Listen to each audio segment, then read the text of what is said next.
Hello everyone, welcome back to online study on.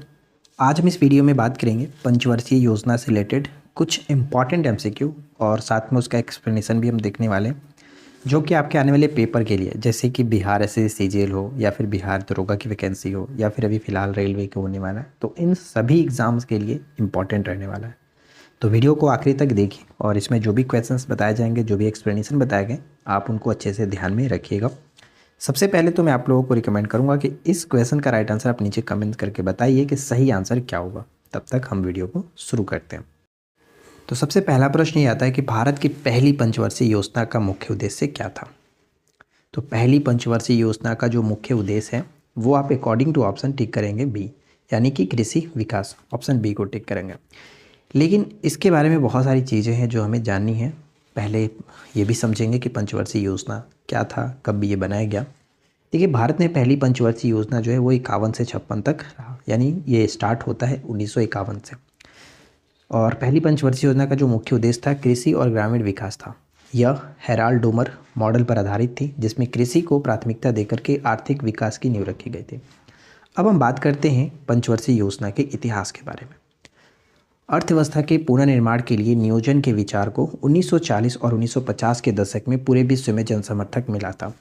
वर्ष 1944 में उद्योगपतियों का एक समूह एकजुट हुआ, जिसने भारत में नियोजित अर्थव्यवस्था की स्थापना हेतु एक संयुक्त प्रस्ताव तैयार किए थे। और यहाँ पे उद्योगपतियों के समूह की जब बात करें तो इसमें टोटल 8 उद्योगपति शामिल थे, जिसे बॉम्बे योजना या फिर बॉम्बे प्लान के नाम से जाना गया। तो बॉम्बे योजना के उद्देश्य क्या थे? 15 वर्ष की अवधि के भीतर लोगों की प्रति व्यक्ति आय को दुगना करना था। ठीक है, 15 वर्षों के भीतर समाज में आय असमानताओं को कम करने के लिए भी ये बनाया गया था। इसमें आप यहाँ पे देखेंगे कि वर्ष 1944 में बम्बई में 8 उद्योगपतियों द्वारा, जिसमें अर्देशीर लाल की देखरेख में एक योजना प्रस्तुत की गई थी, जिसे बॉम्बे प्लान के नाम से जानी गई। तो यहाँ पे ये जो नाम आप देख रहे हैं ए दलाल, ये याद रखेंगे। ठीक है, और भारत की स्वतंत्रता के बाद ही नियोजित विकास को देश के लिए एक महत्वपूर्ण विकल्प के रूप में देखे जाने लगा। अब यहाँ पे एक नाम आप देखेंगे, जोसेफ स्टालिन प्रथम व्यक्ति थे जिन्होंने सोवियत संघ में 1928 में पंचवर्षीय योजना को लागू किया था। भारत ने अपनी अर्थव्यवस्था के निर्माण और विकास को प्राप्त करने के लिए स्वतंत्रता के बाद पंचवर्षीय योजना की एक श्रृंखला शुरू की, जिसे प्रत्येक 5 वर्ष पर, जो कि एक नई योजना के रूप में देखने को मिलता था। सेकेंड क्वेश्चन ये बनता है कि दूसरी पंचवर्षीय योजना का मॉडल कौन सा था। तो दूसरी पंचवर्षीय योजना का जो मॉडल है, सभी को पता है कि पीसी महालनोबिस मॉडल पर यह आधारित था और 56 से लेकर के 61 तक दूसरी पंचवर्षीय योजना चलता है। ठीक है, यहाँ पे हम पढ़ेंगे कि महालनोबिस जो मॉडल है, यह मॉडल प्रसिद्ध अर्थशास्त्री प्रशांत चंद्र महालनोबिस द्वारा विकसित की गई थी। इस योजना में भारी उद्योगों और बुनियादी ढांचे के विकास पर जोर दिया गया था। और जैसा कि आप जानते हैं कि भारी उद्योगों की बात अगर हम कर रहे हैं तो दूसरी पंचवर्षीय योजना में बहुत ही अच्छे तरीके से इस्पात संयंत्रों का जो कि निर्माण किया गया था। मॉडल का उद्देश्य था औद्योगिकरण को बढ़ावा देना, भारी उद्योगों जैसे इस्पात, कोयला और मशीनरी को प्राथमिकता देना, स्वदेशी उत्पादन यानी आत्मनिर्भरता के लिए घरेलू उत्पादन क्षमता को बढ़ावा देना।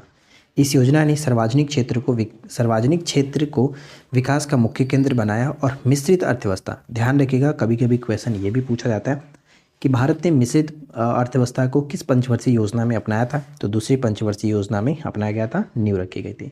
हालांकि कृषि और उपभोक्ता वस्तुओं के क्षेत्र में अपेक्षित परिणाम नहीं मिले, इससे इसकी आलोचना भी की गई थी। ठीक है, बस इसमें 2-3 चीज़ें ध्यान में रखना है, जैसे कि मैंने आपको ऊपर में जो पॉइंट्स बताए हैं। इसके बाद अगर हम बात करें थर्ड क्वेश्चन कह रहा है कि गैर योजना अवधि किस पंचवर्षीय योजना के दौरान रही थी। तो गैर योजना अवधि यानी कि जो पंचवर्षीय योजना चल रही थी उसके बीच गैप रखे गए थे, जिसे हम कह सकते हैं वार्षिक योजना, फिर योजना अवकाश के नाम से भी इसको जाना जाता है। और ये तीसरी और चौथी योजना के बीच रही थी, यानी कि 66 के बाद 1966 से 1969 तक जो है वो 3 वर्षों का गैप रहा, और इसे हम लोग योजना अवकाश या फिर गैर योजना अवधि के नाम से जानते हैं। तो आप यहाँ पे देख पाएंगे कि 1966 से 69 के बीच यह गैर योजना अवधि रही। इस दौरान 3 वार्षिक योजनाएं बनाई गई, जिनका उद्देश्य तत्काल समस्याओं का समाधान करना था, जैसे कृषि उत्पादन बढ़ाना, खाद्य सुरक्षा सुनिश्चित करना, आर्थिक स्थिरता प्राप्त करना। तीसरी पंचवर्षीय योजना की असफलता जो है 1962 के भारत और चीन युद्ध, 1965 के भारत पाक युद्ध और 1965-66 के भीतर जो भीषण अकाल पड़े थे, ये तीसरी पंचवर्षीय योजना पर काफ़ी प्रभाव डालते हैं, जिस वजह से ये सबसे जो कि असफल योजना मानी जाती है। ठीक है, चलो नेक्स्ट आता है कि 12वीं पंचवर्षीय योजना का मुख्य उद्देश्य क्या है। और मैं आपको बता दूं कि ये हमारे भारत की अंतिम पंचवर्षीय योजना थी, जो कि 12 से 17 तक चली थी, 12वीं पंचवर्षीय योजना, और इसके बाद पंचवर्षीय योजना को बंद कर दिया गया। तो 12वीं पंचवर्षीय योजना का जो उद्देश्य था वो समावेशी और सतत विकास, यहाँ पे ऑप्शन ए हो जाता है। 5वीं पंचवर्षीय योजना का नारा क्या था? 5वीं पंचवर्षीय योजना का जो नारा है, सबसे पहले तो ध्यान रखना है कि 5वीं पंचवर्षीय योजना कब से कब तक चला।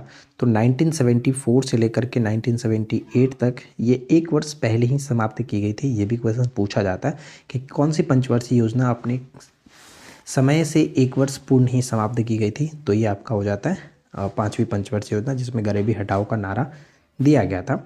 साथ ही साथ हम यहाँ पे इसके बारे में और भी चीज़ें पढ़ सकते हैं कि 5वीं पंचवर्षीय योजना भारत की एक आर्थिक योजना थी जो 74 से 78 तक चली। इस योजना के प्रमुख खास बात यह है कि इस योजना का मकसद गरीबी उन्मूलन, रोजगार और न्याय पर जोर देना था। इस योजना ने कृषि उत्पादन और रक्षा में आत्मनिर्भरता पर भी ध्यान दिया।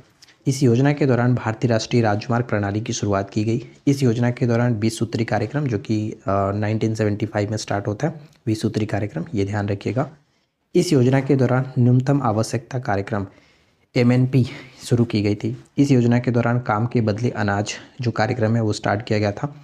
तो ये सब चीज़ें इसमें स्टार्ट की जाती है। और साल 1978 में नवनिर्वाचित मोरारजी देसाई सरकार ने इस योजना को खारिज कर दिया था, और जिसके बाद इसमें अनवरत योजना स्टार्ट होता है 78 से 83 के लिए। तो वो चीज़ आपको याद रखना है। हरित क्रांति किस पंचवर्षीय योजना के दौरान शुरू की गई थी? तो बेसिकली हम जानते हैं कि हरित क्रांति जो योजना है वो तीसरी पंचवर्षीय योजना के दौरान स्टार्ट होता है। तो यहाँ पे हम फिलहाल ऑप्शन ए को टिक करेंगे। लेकिन इसमें थोड़ा सा आपको एक चीज़ ध्यान में रखना है। जैसे हरित क्रांति की जो नींव है वो तीसरी पंचवर्षीय योजना के दौरान रखी गई थी, जब उच्च उत्पादकता वाले बीज यानी जो HYV है, हाई यील्डिंग वैरायटी का उपयोग प्रारंभ हुआ। लेकिन इसे व्यवस्थित और बड़े पैमाने पर चौथी योजना के दौरान लागू किया गया।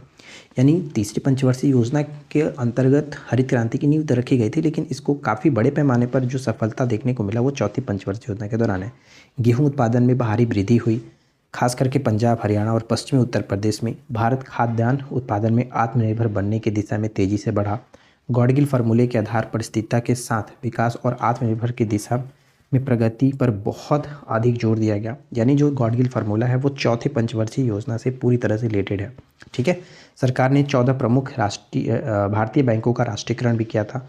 यानी ये भी याद रखिएगा कि तीसरी पंचवर्षीय योजना के दौरान 14 बैंकों का राष्ट्रीयकरण हुआ था। और हरित क्रांति ने कृषि को बढ़ावा दिया। सूखा संभावित क्षेत्र कार्यक्रम की शुरुआत भी की जाती है इसमें। चलिए आगे बढ़ते हैं। नेक्स्ट आता है कि पंचवर्षीय योजनाओं का अनुमोदन किस संस्था के द्वारा किया जाता है? तो पंचवर्षीय योजना का अनुमोदन किस संस्था के द्वारा किया जाता था? तो वो था राष्ट्रीय विकास परिषद, NDC, नेशनल डेवलपमेंट जो काउंसिल है। यहाँ पे हम पढ़ पाएंगे कि सभी मुख्यमंत्री और कैबिनेट मंत्रियों के साथ प्रधानमंत्री की अध्यक्षता वाली राष्ट्रीय विकास परिषद 5 साल की नीति को मंजूर देने के लिए अंतिम प्राधिकारी थी। तो राष्ट्रीय विकास परिषद क्या था? तो भारत में एक महत्वपूर्ण संस्था है जिसकी स्थापना 1952 में की गई थी। यह योजना आयोग, यानी अब नीति आयोग के नाम से जानते हैं, कि अधीन एक सर्वोच्च नीति निर्धारण निकाय था। इसका उद्देश्य राष्ट्रीय विकास योजनाओं की तैयारी और उनके प्रभावी कार्यान्वयन के लिए केंद्र और राज्यों के बीच समन्वय स्थापित करना था। NDC की जो स्थापना की गई थी वो 6 अगस्त 1952 को की गई थी। इसका उद्देश्य था कि देश के आर्थिक और सामाजिक विकास के लिए नीति निर्माण और उसे लागू करने में मार्गदर्शन करना था। यह एक संवैधानिक निकाय नहीं है, यानी एक गैर संवैधानिक निकाय है, बल्कि एक कार्यकारी निकाय था। NDC का औपचारिक रूप से कोई पुनर्गठन नहीं किया गया, लेकिन इसके कार्य जो है वो नीति आयोग द्वारा संचालित किए जाते हैं। नेक्स्ट आता है कि तीसरी पंचवर्षीय योजना का मुख्य उद्देश्य क्या था? तो देखिए, तीसरी पंचवर्षीय योजना की अगर हम बात कर रहे हैं तो इसमें मुख्य उद्देश्य था कृषि और उद्योग का संतुलित विकास। जैसे कि पहले वाला जो पंचवर्षीय योजना था वो कृषि पर खास करके ध्यान दिया गया था, दूसरे वाले में औद्योगिकरण यानी भारी उद्योगों पर, और तीसरा में दोनों को संयुक्त रूप से किया गया। रोलिंग योजना का प्रस्ताव किसने दिया था? तो रोलिंग योजना जो है, जिसे अनवरत योजना के नाम से जानते हैं, 1978 से इसको 83 के लिए लागू किया गया था। लेकिन 1980 में ही इसको वापस से बंद करके छठी पंचवर्षीय योजना स्टार्ट कर दी गई थी। ठीक है, तो ये 2 साल तक ही रहा, 78 से 80 तक। और यहाँ पे इसका जो प्रस्ताव है वो गुरनार मेडल जो है उन्होंने दिया था, तो सी यहाँ पे करेक्ट होगा। रोलिंग प्लान छठी पंचवर्षीय योजना का हिस्सा था। यह एक ऐसी योजना थी जिसमें पहले से की गई योजना की समीक्षा की जाती थी और ज़रूरत पड़ने पर उसे अपडेट किया जाता था। ठीक है, तो ये ध्यान में रखेगा। जैसे कि हम जानते हैं 5वीं पंचवर्षीय योजना 74 से 78 तक चला, और इसके बाद अगर हमें ध्यान देना होता तो 74 से 79 तक चलता हमारा 5वीं पंचवर्षीय योजना, लेकिन इसे 1 वर्ष पहले समाप्त करके इसके जगह पर रूलिंग प्लान स्टार्ट किया गया, और जिसे हम देखेंगे कि 78 से 80 तक ही चला था। लेकिन यहाँ पर छठी पंचवर्षीय योजना स्टार्ट होनी चाहिए थी, तो बाद में 80 से 85 तक छठी पंचवर्षीय योजना चली। तो बेसिकली यहाँ पे ये कहा जाता है कि छठी पंचवर्षीय योजना का हिस्सा था। ठीक है, चलो नेक्स्ट आते हैं कि किस पंचवर्षीय योजना के दौरान भारत ने मिश्रित अर्थव्यवस्था को मॉडल अपनाया था। तो ये प्रश्न हमने ऑलरेडी आपको बताया है, आप लोग नीचे कमेंट करके बताइए कि 10 का आंसर क्या होगा, फटाफट से कमेंट कर दीजिएगा। अब यहाँ पे देखिए, द्वितीय पंचवर्षीय योजना की अगर हम बात करें तो इसमें मुख्य जो फोकस था औद्योगिकरण और भारी उद्योग था, महालनोबिस मॉडल पर अपनाया गया था। इस्पात संयंत्र जैसे भिलाई, राउरकेला, दुर्गापुर की स्थापना की गई थी। और चौथी पंचवर्षीय योजना की अगर हम बात करें तो हरित क्रांति के तहत कृषि उत्पादकता में बढ़ोतरी की गई, बैंकों का राष्ट्रीयकरण किया गया था। इसके बाद नेक्स्ट प्रश्न आता है कि भारत में केंद्रीय योजना का पहला बजट किस वर्ष पेश किया गया। भारत में केंद्रीय योजना का पहला बजट किस वर्ष पेश किया गया था। तो ऑप्शन सी होगा 1951 में। ठीक है, 1951 में भारत में केंद्रीय योजना का पहला बजट 50-51 में पेश किया गया। यह बजट प्रथम पंचवर्षीय योजना की तैयारी और कार्यान्वयन से पहले पेश किया गया था। ठीक है, अगला प्रश्न, कौन सी पंचवर्षीय योजना को विफल योजना माना जाता है। तो तीसरी जो पंचवर्षीय योजना रही वो सबसे जो कि एक तरह से असफल योजना के रूप में देखने को मिलता है। तो ऑप्शन बी हो जाता है, जमीनी स्तर पर अथवा ग्रास रूट लेवल पर लोकतंत्र के लिए पंचायत चुनाव की जो शुरुआत की गई थी वो यहाँ पे तीसरी पंचवर्षीय योजना के अंतर्गत की जाती है। नेक्स्ट है कि इस पंचवर्षीय योजना के दौरान श्वेत क्रांति आरंभ होता है।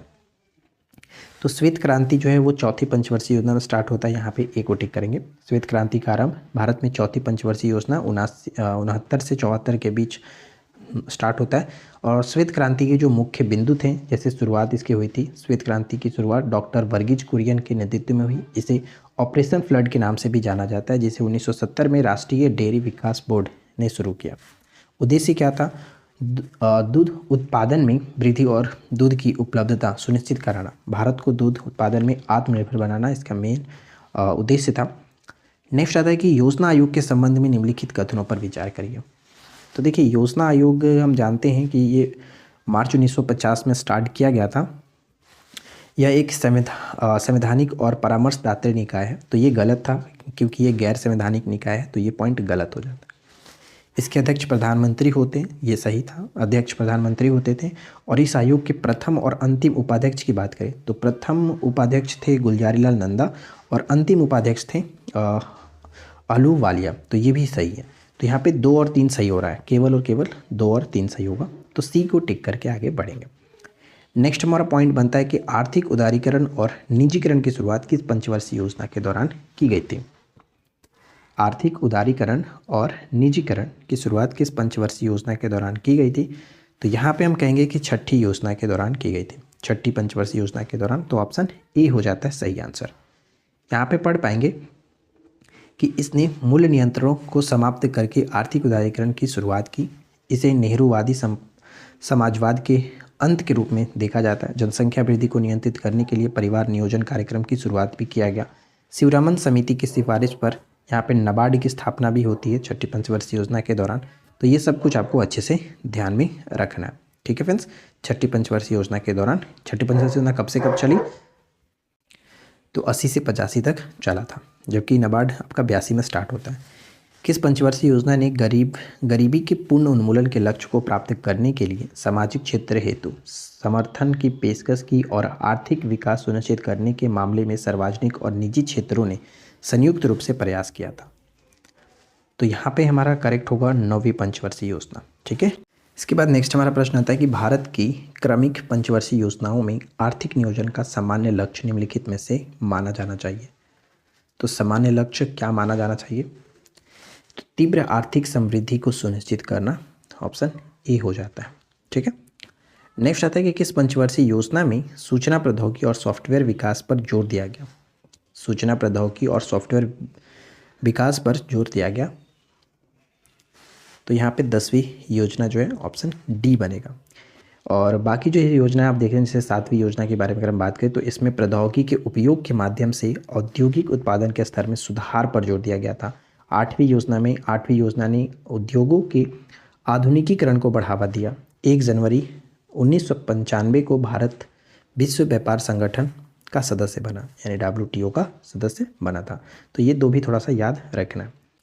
देखिए नेक्स्ट जो प्रश्न कह रहा है कि किस योजना के दौरान भारतीय राष्ट्रीय ग्रामीण रोजगार गारंटी अधिनियम यानी नरेगा लागू की गई थी? तो नरेगा लागू की गई थी 2005 के अंतर्गत, हम जानते हैं, और बाद में इसे 2009 में मनरेगा कर दिया गया था। तो 2005 के अगर हम देखा जाए नरेगा के बारे में, तो ये था उस वक्त 10वीं पंचवर्षीय योजना हो सकता है, क्योंकि 2002 से लेकर के 7 तक हमारा चलता है 10वीं पंचवर्षीय योजना।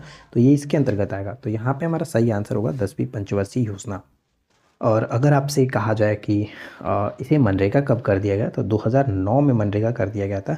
और 2009 की अगर हम बात करेंगे तो वो हमारा आ जाता है 11वीं पंचवर्षीय योजना के अंतर्गत, जो कि चलता है 2007 से लेकर के 2012 तक। ठीक है। तो ये आपको ध्यान में रखना है कि अगर नरेगा पूछा जाए तो फिर वो हो जाएगा 10वीं पंचवर्षीय योजना, और अगर मनरेगा कहा जाए तो उसे संशोधित करके किया गया था 11वीं पंचवर्षीय योजना में। राइट, चलिए आगे बढ़ते हैं। नेक्स्ट हमारा पॉइंट बनता है कि 20 सूत्री आर्थिक कार्यक्रम सर्वप्रथम कब प्रारंभ किया गया? तो ये प्रश्न भी कई बार पूछा गया कि 20 सूत्री कार्यक्रम कब स्टार्ट किया गया था। तो 1975 में, यहाँ पे ऑप्शन बी होगा। और यहाँ पे हम पढ़ पाएंगे कि 20 सूत्री कार्यक्रम को 24 जुलाई 1975 को तत्कालीन प्रधानमंत्री इंदिरा गांधी जी के द्वारा शुरू किया गया। इस कार्यक्रम का उद्देश्य आर्थिक असमानता को कम करना, गरीबी उन्मूलन और समाज के कमजोर वर्गों को सशक्त बनाना। यह आपातकाल 1975-77 के दौरान शुरू किया गया था, एक महत्वाकांक्षी कार्यक्रम था। अब आता है कि अनवरत योजना को किस कार्यशील थी, यानी किस वर्ष कार्यशील थी? तो ये भी करेक्ट आंसर आप खुद से गेस करके बताइए, क्योंकि ऑलरेडी हमने आपको बता दिया कि अनवरत योजना कब स्टार्ट किया गया था, कब से कब तक ये चला था, इसके बारे में सब कुछ हमने बताया। नेक्स्ट हमारा प्रश्न बनता है कि भारत में आर्थिक नियोजन का स्वरूप कैसा है? तो भारत में आर्थिक नियोजन का जो स्वरूप है वो किस तरह का है? तो विकेंद्रीकृत है, निर्देशात्मक है, और समाजवादी और पूंजीवादी, तो सभी है। तो यहाँ पे डी हो जाता है, डी को टिक करेंगे। ठीक है। नेक्स्ट आता है कि भारत के लिए नियोजित अर्थव्यवस्था। ये बहुत इंपॉर्टेंट बुक है, क्योंकि चाहे कोई भी पेपर हो, यहाँ से ये क्वेश्चंस कई बार पूछा गया। तो भारत में नियोजित अर्थव्यवस्था यानी प्लान्ड इकोनॉमी फॉर इंडिया नामक पुस्तक जो लिखा गया सर एम विश्वेश्वरैया जी के द्वारा लिखा गया, तो यहाँ पे सी हो जाता है। प्लानिंग एंड द पुअर के लेखक कौन है? प्लानिंग एंड द पुअर जो पुस्तक है, इसके लेखक कौन है? तो इसके लेखक हो जाते हैं BS मिन्हास। ठीक है, BS मिन्हास। ये दोनों पुस्तक अपने आप में बहुत इंपॉर्टेंट है, याद रखिएगा। भोजन, काम और उत्पादन का नारा निम्नलिखित में दिया गया था। भोजन, काम और उत्पादन का नारा दिया गया था। तो राइट होगा 7वीं पंचवर्षीय योजना के दौरान, ऑप्शन बी, 7वीं पंचवर्षीय योजना के दौरान। पूर्ववर्ती योजना आयोग को आर्थिक मंत्रिमंडल किसने कहा था? पूर्ववर्ती योजना आयोग को आर्थिक मंत्रिमंडल किसने बताया था? तो अशोक चंद्रा जो है, इन्होंने बताया था, अशोक चंद्रा जी ने आर्थिक मंत्रिमंडल बताया था। योजना में कोर सेक्टर का अर्थ क्या होता है? योजना में कोर सेक्टर का अर्थ क्या होता है? तो कोर सेक्टर का अर्थ होता है चयनित आधारभूत उद्योग, ऑप्शन डी, चयनित आधारभूत उद्योग। भारत में पंचवर्षीय योजना को किसने प्रस्तुत किया था? तो भारत में पंचवर्षीय योजना को प्रस्तुत किया गया था जवाहरलाल नेहरू जी के द्वारा। रूस के मतलब सोवियत संघ कह सकते हो, उस वक्त सोवियत संघ था, उससे ये लिया गया था। राष्ट्रीय योजना समिति के अध्यक्ष पद पर नियुक्त होने वाले व्यक्ति कौन थे? अध्यक्ष पद पर। तो राष्ट्रीय योजना जो समिति थी, इसके अध्यक्ष पद पर जो नियुक्त थे वो थे जवाहरलाल नेहरू। सुभाष चंद्र बोस जो कि अध्यक्षता कर रहे थे, मतलब देखिए यहाँ पे आप अच्छे से समझेंगे। राष्ट्रीय योजना समिति के अध्यक्ष पंडित जवाहरलाल नेहरू थे। स्थापना, राष्ट्रीय योजना समिति की स्थापना 1938 में भारतीय राष्ट्रीय कांग्रेस की हरिपुरा अधिवेशन में की गई थी। और इस हरिपुरा अधिवेशन की अध्यक्षता कौन कर रहे थे? सुभाष चंद्र बोस। यानी इनके नेतृत्व में राष्ट्रीय योजना समिति का गठन किया गया, जिसका अध्यक्ष जवाहरलाल नेहरू को बनाया गया था। ठीक है, तो ध्यान में रखिएगा। 1944 में गांधीवादी योजना को प्रतिपादित किसने किया? गांधीवादी योजना को प्रतिपादित किसने किया था? तो श्रीमान नारायण अग्रवाल जी जो थे, इन्होंने किया था। तो इसके बारे में हम थोड़ा सा पढ़ेंगे। तो गांधीवादी योजना का प्रारूप 1944 में श्रीमान नारायण अग्रवाल ने तैयार किया। श्रीमान नारायण अग्रवाल ने गांधीवादी आर्थिक सोच की भावना को जागृत करते हुए इस योजना का मसौदा तैयार किया, जिसमें कृषि के साथ साथ कुछ हद तक औद्योगिकरण पर भी जोर दिया। यह कुटीर और ग्राम स्तर के उद्योगों को बढ़ावा देने के स्तर पर था। जन योजना का प्रारूप किसने तैयार किया? जन योजना का प्रारूप किसने तैयार किया था? तो ये तैयार किया गया था M.N. रॉय के द्वारा। M.N. Roy, option C. Khadi और ग्रामोदय उद्योग की स्थापना किस पंचवर्षीय योजना में की जाती है? खादी और ग्रामीण उद्योग, जो इसकी स्थापना होती है 1956 में होता है, और 1956 हम कह सकते हैं ये दूसरी पंचवर्षीय योजना के दौरान स्टार्ट किया गया था खादी और ग्रामीण उद्योग। तो ऑप्शन बी हो जाता है। भारत की कौन सी पंचवर्षीय योजना सोवियत संघ के 1928 के फील्डमैन योजना के अनुसरण करके तैयार की गई थी? तो देखिए, फील्डमैन योजना के अनुसरण तैयार करके की गई थी। ये था प्रथम पंचवर्षीय योजना भारत में जो स्टार्ट की गई थी। हम यहाँ पे आराम से पढ़ सकते हैं कि भारत की पहली पंचवर्षीय योजना सोवियत संघ की 1928 की पंचवर्षीय योजना से प्रेरित थी। सोवियत संघ में जोसेफ स्टालिन, ऊपर में भी हमने ये नाम देखा था, 1928 में पहली पंचवर्षीय योजना शुरू की थी, जिसका मकसद देश में औद्योगिकरण को तेज करना और विकसित पूंजीवादी देश के साथ प्रतिस्पर्धा करना था। भारत ने स्वतंत्रता के बाद 1951 में अपनी पहली पंचवर्षीय योजना शुरू की थी। यह योजना प्रधानमंत्री जवाहरलाल नेहरू के समाजवादी प्रभाव के तहत शुरू की गई थी। भारत की पहली पंचवर्षीय योजना ने कृषि उत्पादन को बढ़ावा दिया और देश में औद्योगिकरण की शुरुआत की थी। नेक्स्ट बनता है कि नीति आयोग के विषय में निम्नलिखित में से कौन सा कथन सही नहीं है? तो बताइए कि नीति आयोग के विषय में कौन सा कथन सही नहीं है। तो यहाँ पे हम देखेंगे कि इसका गठन योजना आयोग के स्थान पर किया गया, बिल्कुल सही है। 2015 में, कल भी मैंने आपको बताया था कि 2015 में इसका गठन किया गया था, और 2025 में 1 साल कंप्लीट हुआ, यानी 1 जनवरी 2015 को गठन हुआ था और 1 जनवरी 2025 को इसका 10 साल कंप्लीट हुआ।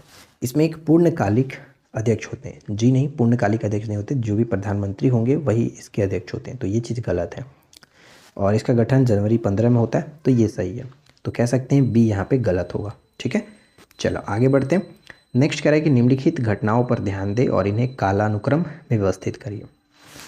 तो देखिए, गरीबी हटाओ का जो नारा है पहला 1975 में दिया गया था 5वीं पंचवर्षीय योजना में। बैंकों का राष्ट्रीयकरण अगर हम बात करें तो 4थी पंचवर्षीय योजना आता है 1969।